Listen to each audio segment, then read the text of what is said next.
let's take a look at 3 pools, each of which presented their own unique challenges. And John, with this first pool, the homeowners really wanted to tie the pool in with the natural flow of the garage, the house, and the barn.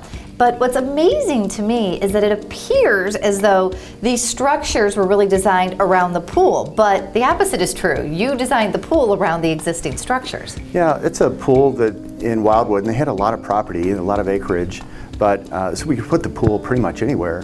But the homeowners really wanted to tie all these different structures together. The home, they wanted to eventually put in a cabana.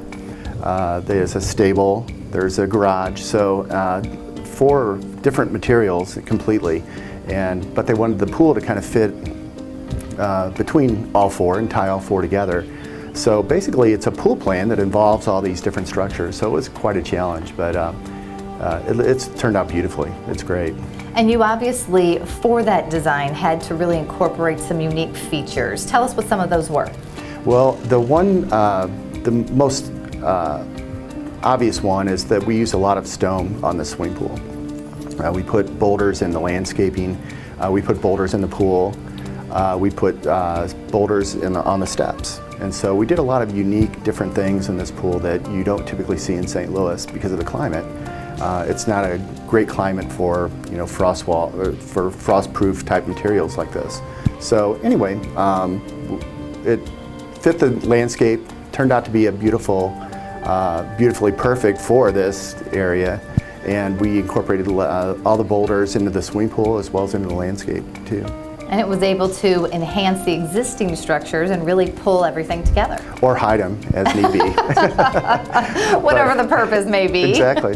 But it turned out beautifully. You can just see all the different materials. They could be hidden by different plantings if you want them to be hidden, and if you want to just aesthetically try to divert traffic around the pool in certain ways, you can do that with planting beds and planting areas. And so it turned out really nice. With this second one, John, you took a basically unusable backyard due to slope issues and common ground, and you turned it into a private retreat for the homeowner. Yeah, it was really a big swale for the neighbors up the hill. All the water, rainwater rained down through the backyard. And so one of the challenges we had there was to divert the water, and it was wanted to make sure you obviously don't want water in your pool, you want to divert it. So we are asked that question quite a bit. What will happen to our water? We have standing water, it's kind of swampy out there, but we take care of all that with our drainage. We put drainage underneath the pool decks. We'll do berming, and we'll put like 12 by 12 drains in front of the berms so that we'll catch the water and divert it, run it down the hill beyond the pool, which is the case in this pool that we're looking at now. That's the same situation they had. We diverted all the water. The retaining walls were not the traditional type of retaining wall. Yes. That usually the concrete block walls will divert the water. Anything coming down a hill will be diverted. Those are usually built with a grid and a rock backing, and they also have drain systems behind those to alleviate any water pressure that would build up back there. But in this case, they didn't want to use those kind of walls. They wanted to be more natural, so we used a boulder wall. And it was a unique challenge, but it was pretty much built in the same way with rock and grid, but it just doesn't look that way. With plantings, boulders that use lichen and other natural foliage, around the area. It kind of helped divert all the water in that regard. And also fit in with the natural landscaping that existed. Right. They really wanted to keep everything with a stone, kind of a nice Missouri indigenous stone boulder kind of rock throughout the whole program and throughout the whole pool plan. And it turned out really nice.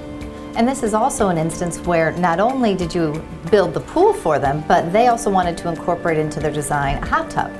Right. We get that a lot where people want to build a hot tub, or they want to they like the prefabricated ones that have the jets. You get all the nice kind of ergonomic jets, and the captain seats and things like that are really nice to have. You can also build hot tubs out of concrete gunite as well, but they're not as sophisticated. The jets are not as sophisticated as they are in the prefabricated or the fiberglass ones. So we try to incorporate the fiberglass ones by putting them, countersinking them into the ground. They're usually about 4 foot tall hot tubs, and we usually sink them down in the ground about 2.5 feet.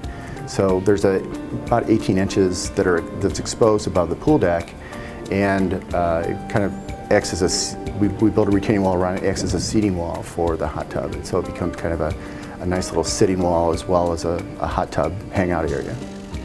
And this last pool, John, has a look that's becoming much more popular. Instead of the traditional decking that we're accustomed to seeing around the entire pool, there's actually grass around the majority of the pool, right up to the edge. Now, some people like that look where there's no pool deck, the grass just goes right up to the pool, and it's a beautiful look. It's becoming more and more popular.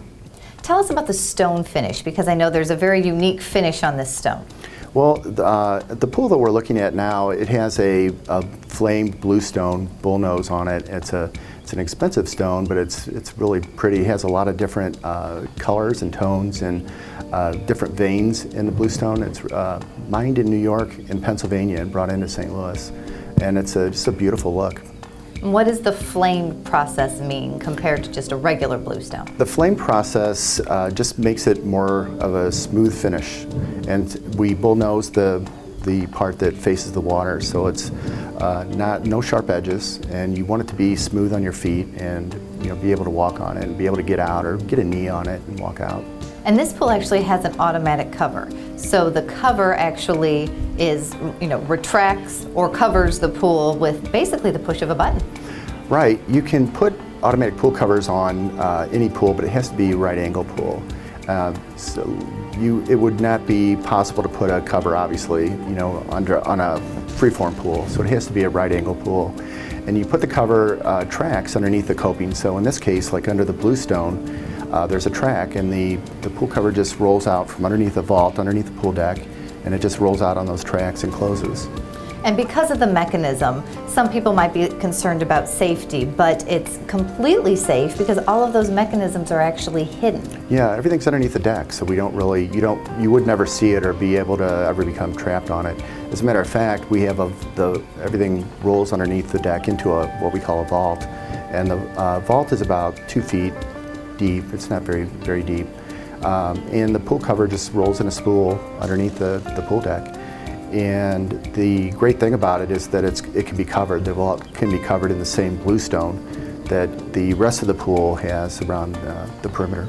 And when you cover that, it's weight bearing, so you can walk on those stones, but at the same time, it isn't something that your child's going to be able to go over and lift and expose. It takes some effort. Right. You want it. It has to. They're temporary. It's a temporary housing cover, so you want to be able to access your cover when you need to. Sometimes leaves will get down in there. You want to get the leaves out or whatever, but you also want to be able to walk on it. It needs to be strong enough to walk on it. So they're temporary stones. They're not mortared in. They're just temporary, and they sit on a bracket underneath the vault cover and hold it so you can actually walk on it.